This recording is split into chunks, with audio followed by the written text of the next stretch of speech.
Aí galera, bom dia, boa tarde, boa noite a todos, sejam bem-vindos a esse canal. Meu nome é Gil, esse canal é o Cabrito Racing. Hoje é dia 10 de setembro de 2025, são 19 horas e 12 minutos. Aproveitar aqui para mandar um abraço para os meus 3.073 inscritos no dia de hoje. Que Deus abençoe a cada um de vocês. Hoje vai ser um vídeo bem mais leve do que foi o meu último vídeo, né? A gente vai falar aqui sobre Raimunda. Você chegado a uma Raimunda, daria uma chance a Raimunda? Raimunda, né? É o que? É a feia de cara, mas boa de conteúdo. A gente vai falar aqui da Himalaia 411 da Royal Enfield. Deixa teu like aí, se inscreve no canal. Vamos conversar sobre a Himalaia 411, que hoje sim virou uma moto mais acessível para você que está querendo pegar uma moto para estrada, uma moto mais de uso versátil, beleza? Vamos conversar sobre Raimunda aqui, a dona Himalaia 411, que eu acho linda em todos os ângulos, acho muito bonita em todos os ângulos. É um pouco esquisita, mas nem sempre porque é esquisita é feio, beleza? Eu acho ela muito linda. Hoje uma custa, a tabela FIP do último modelo que saiu, que foi 2024, R$ 22.700 é o valor de uma Himalaia 411 de 2024, a última versão que foi comercializada aqui no Brasil, antes da chegada da 450, que é uma outra moto, um outro patamar. E a gente sabe que mudou praticamente tudo da 411 para 450. Vamos focar em Raimundinha, na Himalaia 411. Vamos falar aqui dos pontos positivos e negativos. Eu pilotei a moto, né? Não foi uma pilotagem de uma volta na moto, fiz um test ride na moto até recentemente. E peguei a moto de um proprietário de uma voltinha, né? Já que a Royal Recife não disponibiliza mais essa moto para test ride, porque, logicamente, a moto saiu de linha.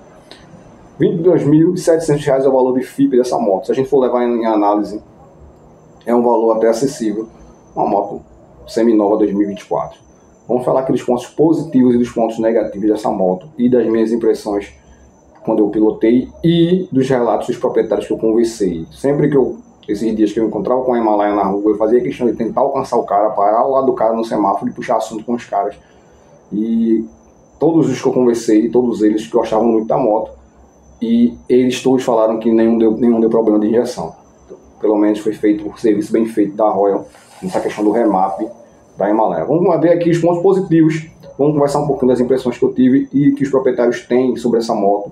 E você vê se essa moto se encaixa no seu perfil de próxima moto. Se você chegou nesse vídeo é porque você está interessado na Himalaia 411 ou porque você é inscrito no meu canal e a gente vai conversar aqui um pouquinho.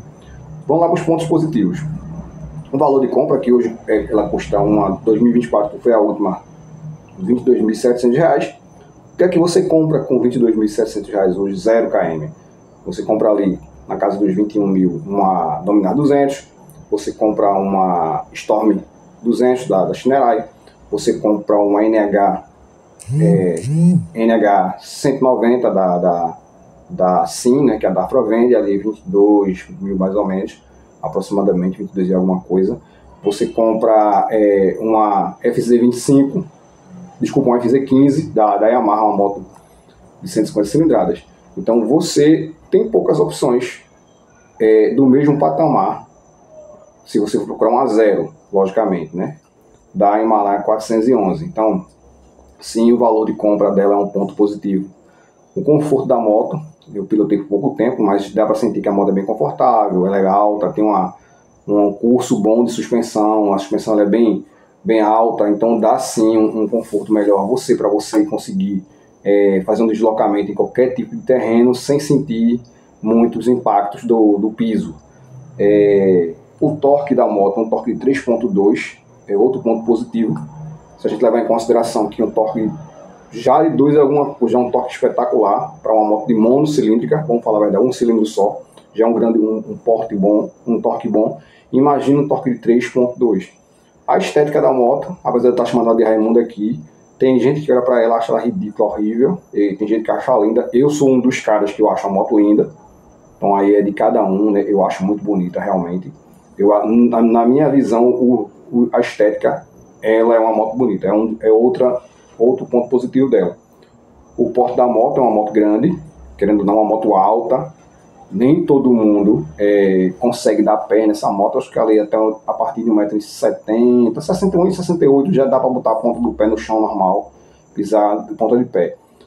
depois de 1,66 m para baixo, é mais complicado, porque é uma moto alta e há sempre um risco de você parar no local, até na avenida mesmo, você parar, tiver um desnivelamento na pista, assim, você procurar o pé, não dá pé, e você tombar com a moto. E vamos lembrar que é uma moto que não é leve, a gente vai falar isso dos pontos negativos dela mais na frente.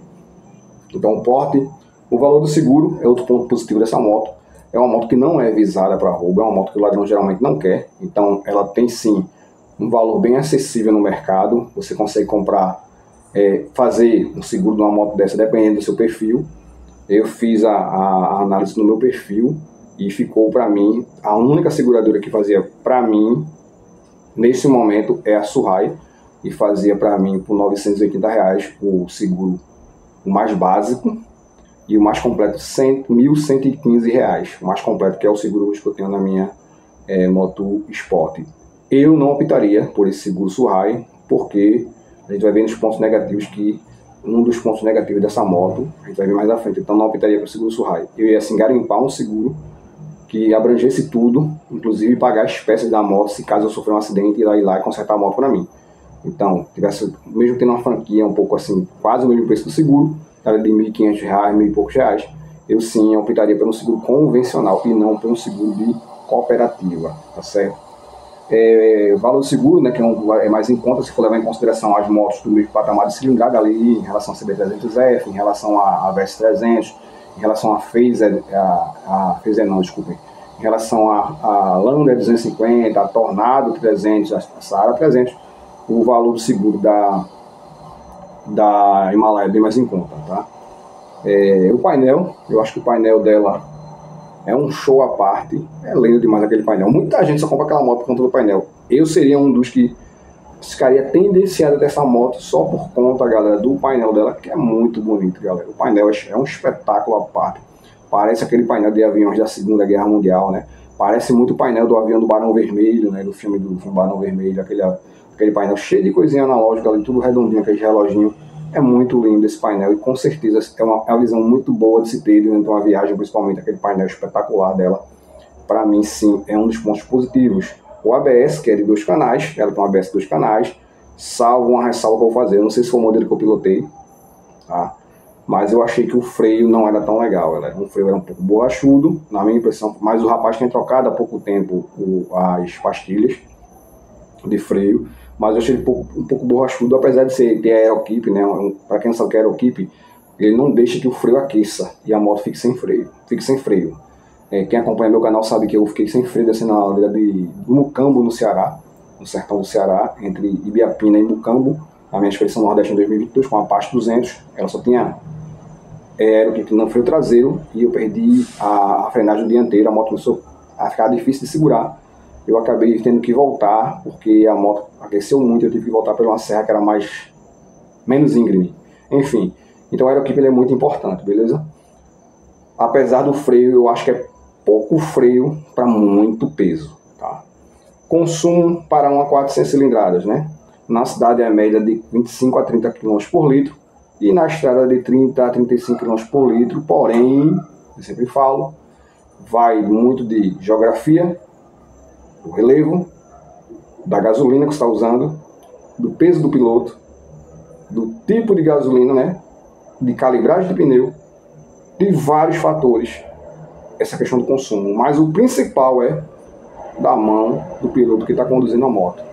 E também, se a moto está bem revisada, se a moto está tudo em dia de manutenções, isso também vai ali interferir no consumo da motocicleta. Pode estar passando uma moto barulhenta aqui na frente. Velocidade de cruzeiro, outro ponto positivo dessa motocicleta.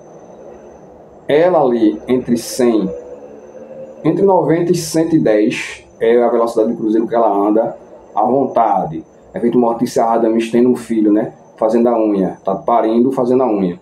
Ela anda ali na zona de conforto dela. Quando você passa de 120 para cima, você consegue fazer uma cruzeiro de 120, pelo que eu já pesquisei, pelo que eu falei com os meninos lá quando eu fui no dia na Royal, os proprietários da moto. Eles sabem que a cruzeiro dela de 120 dá para levar tranquilamente. O problema é que quando você faz uma cruzeiro de 120, você vai ter que botar umas 140 para fazer uma ultrapassagem. Então aí a moto começa a beber. e bebe valendo. Então assim, a velocidade de cruzeiro dela é boa, entre 90 e 110, então sim, é um ponto positivo a velocidade de cruzeiro. Agora a gente vai passar por outros pontos negativos dessa motocicleta. A gente vai aqui debater os pontos negativos que, na minha visão, são pontos negativos, não pode ser na sua visão, então cada um tem o seu ponto de vista. Eu vou dar o meu ponto de vista, beleza? Primeiro ponto negativo, para quem tem a perna grande demais. A minha perna, ela ficou batendo na carenagem do tanque.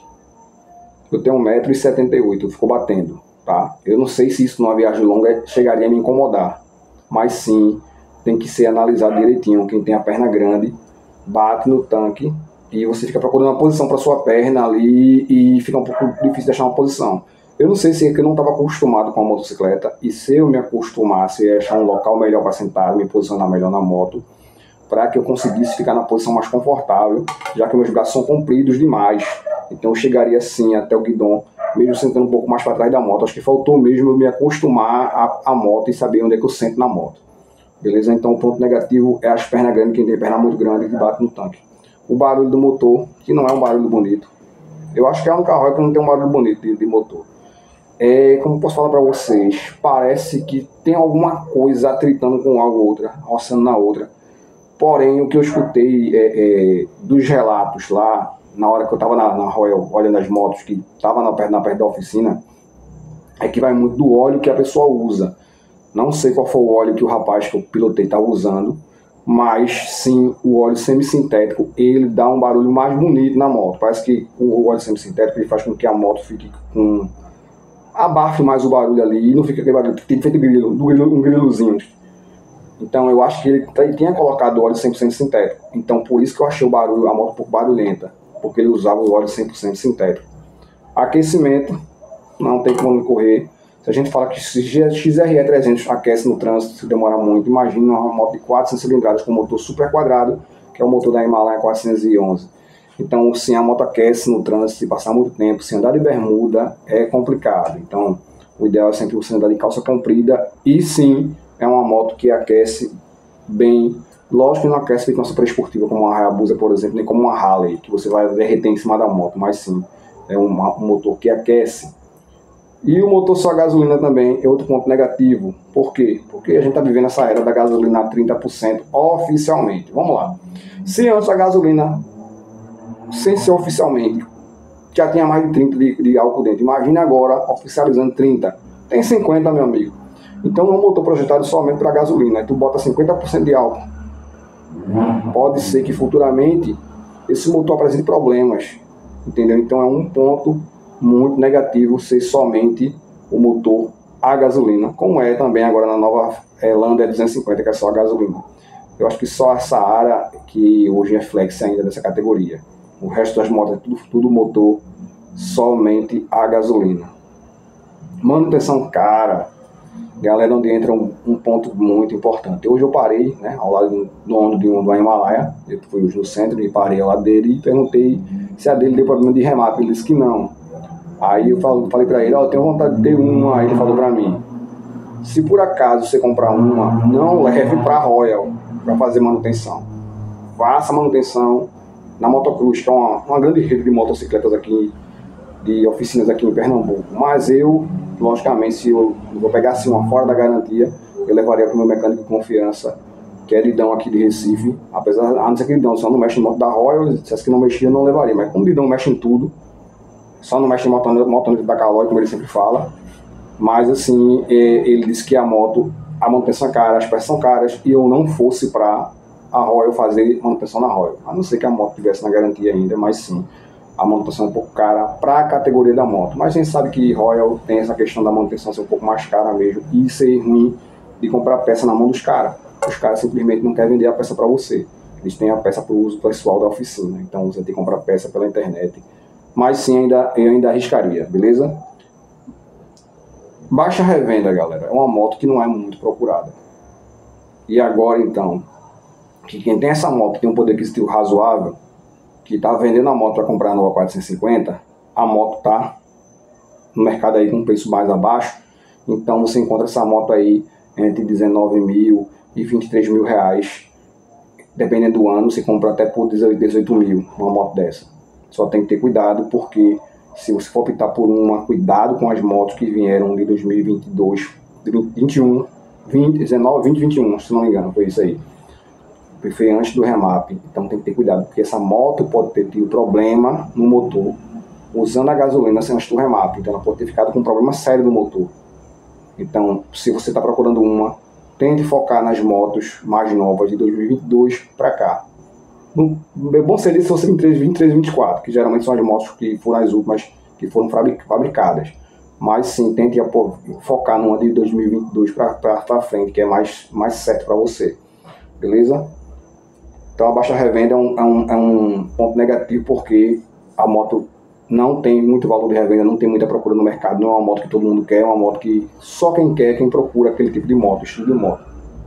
Então, pouca final para uma 400 cilindradas. O que a gente tem de 400 cilindradas no mercado? A Himalaya 450, a Versys 400, por enquanto acho que só. E as motos as motos da Tribe também, de 400 cilindrada. Então, dessas 400, ela que tem ali a menor final. Mas a proposta da moto não é para final. Não é para correr, não é para dar o top speed.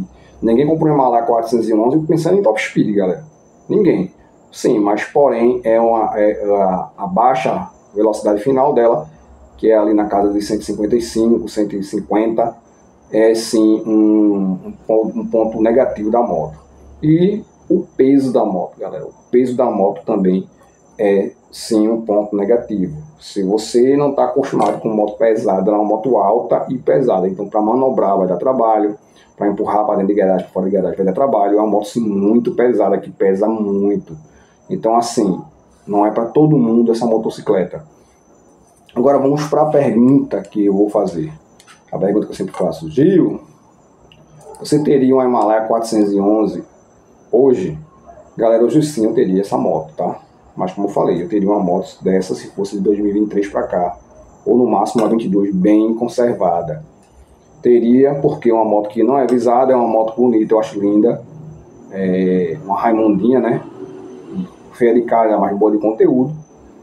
Eu sim teria uma Himalaya 411 hoje, tá? Pelo valor do seguro ser mais acessível, por questão da moto ser muito confortável, ser uma moto bonita, uma moto retrô, uma moto que tem vontade de ter.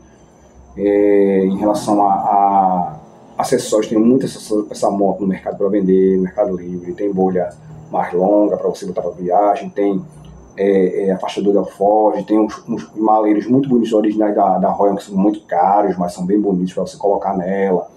Tem várias coisas que você pode botar nessa moto para deixar a moto mais bonita ainda. E sim, eu teria uma Himalaya 411 hoje, sem sombra de dúvidas, se eu tivesse condições financeiras para isso. E você teria uma Raimunda na sua garagem? Quando você passasse, todo mundo ficava olhando, daquela giradinha de pescoço para trás, daquela olhadinha cafajeste para trás, quando a Raimunda passar? Eu teria, beleza? E você teria? Lembrando sempre que moto é como droga, você aprender como viver com ela ou se morre dela. Quem sabe um dia eu tenho uma Himalaya 411 aqui no canal pra gente compartilhar bons momentos. Beijo nas crianças. Fui!